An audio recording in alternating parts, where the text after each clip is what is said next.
¿Hemos reflexionado sobre lo que se esconde tras la sonrisa de un colega o la calma de un líder?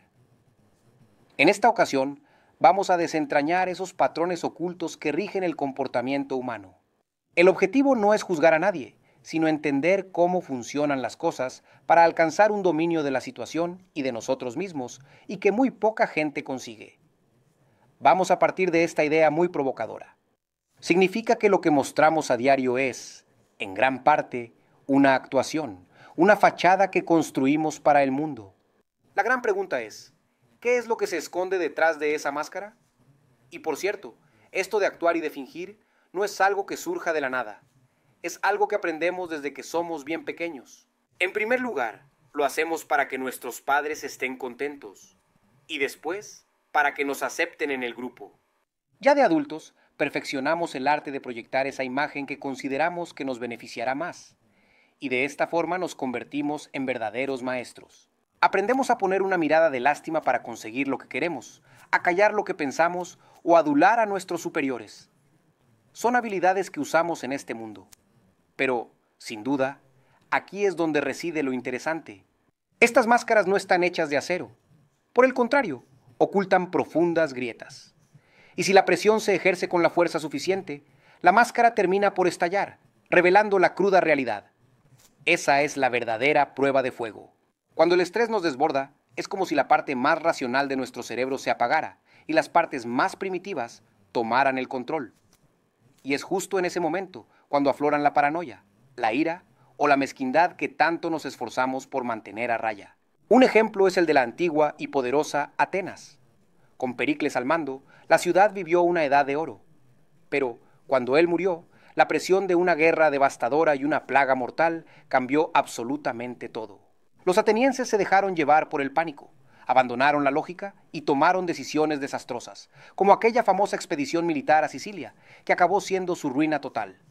Así es. Si la presión revela el carácter, es vital identificar ciertos patrones tóxicos en los demás, no para juzgar, sino para protegernos. El perfil del narcisista es muy peligroso. Necesita tenerlo todo bajo control, le es imposible delegar, y ve a otros como simples herramientas. Pero lo más engañoso es que disfraza ese caos y esa necesidad de control como si fueran una virtud. Te dirá que es auténtico o espontáneo, cuando la realidad es que es incapaz de crear algo que sea sólido. Un ejemplo es el de Stalin. A medida que su poder crecía, su paranoia también. Su amigo más cercano, Sergei Kirov, comenzó a ganar popularidad y lo que era una amistad se transformó en una amenaza de muerte. Lo que antes eran bromas, ahora eran insultos. Los elogios eran una prueba de traición. Algo muy similar le ocurrió a Richard Nixon. Durante su presidencia, estuvo convencido de una conspiración en su contra. Creía que sus enemigos estaban filtrando información para destruirlo. La frontera entre lo que era un rival político y un enemigo se diluyó por completo en su mente. Su paranoia era tal que tenía nombres y apellidos muy específicos. Él creía que periodistas, propietarios de periódicos como Katharine Graham e incluso algunos funcionarios de su propio gobierno se encontraban confabulados para lograr su destrucción. Estas son sus propias palabras, registradas en secreto. Se reveló una furia oculta bajo la imagen presidencial. Esto no era estrategia política, era algo personal y mucho más oscuro. Pero, en última instancia, no es justo limitarse a juzgar únicamente el lado oscuro de los demás. Hay que dejar de buscar soluciones en el exterior y empezar a edificar. Para lograrlo, es necesario identificar las trampas mentales que nos limitan. Una de las más comunes es la tendencia a pensar a corto plazo. Esto puede ser visto de dos maneras. Primero, cuando tus acciones logran lo opuesto a lo que pretendías, como los asesinos de César que, para salvar la República, acabaron dando paso al gran imperio. Y segundo, cuando te obsesionas con tonterías, como el rey Felipe II, preocupado por los retretes de su palacio, mientras su imperio se encontraba amenazado. Entonces, ¿cómo se le gana la partida al miedo o al impulso? Pensemos en Martin Luther King Jr. Hubo un momento, en plena lucha, en que recibió amenazas de muerte. Pero cuenta que una voz interior le recordó su propósito. ¿Por qué hacía todo aquello? Fue esa conexión con algo más grande que él mismo lo que le dio fuerzas para seguir adelante. Y esto nos lleva a la idea de la maestría. Y no es un don reservado para genios.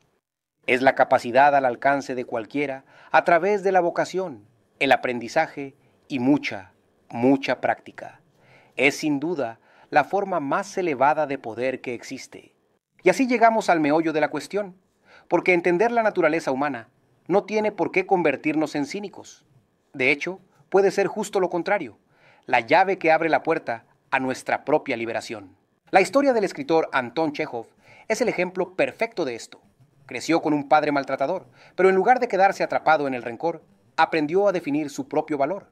Entendió que la libertad no es reaccionar a lo que te hacen los demás, sino ser consciente de tu propia dignidad. Al final, todo se reduce a una elección. Podemos pasarnos la vida frustrados peleándonos con la forma de ser de la gente, siendo prisioneros de sus juegos, o podemos aceptar la naturaleza humana como lo que es, una realidad, y a partir de ahí actuar con estrategia, con empatía y, en definitiva, ser libres para decidir nuestra respuesta. Así que volvemos a la metáfora con la que empezamos. Si la vida es un gran escenario y todos somos actores, ahora que conocemos el guión, la pregunta ya no es ¿qué papel nos ha tocado? La pregunta es ¿cómo vamos a interpretarlo? La elección es nuestra.